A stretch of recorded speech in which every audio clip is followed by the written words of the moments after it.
একসময় হাল্ক ছিল খুবই দুর্বল একটা ছেলে।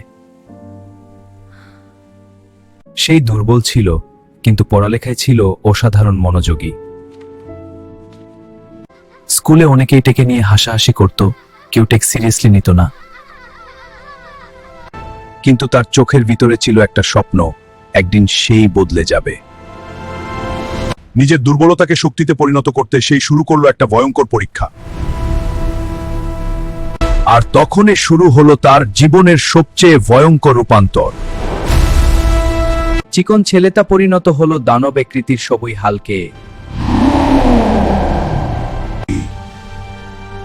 তার একটা আঘাতব্য সবচেয়ে পৃথিবী। কিন্তু এই দানবের ভিতরেও আজও বেঁচে আছে সেই পড়ালেখা করা ছেলেটা। কারণ আসল শক্তি শুধু শরীরে না, আসল শক্তি থাকে মন আর মাথায়।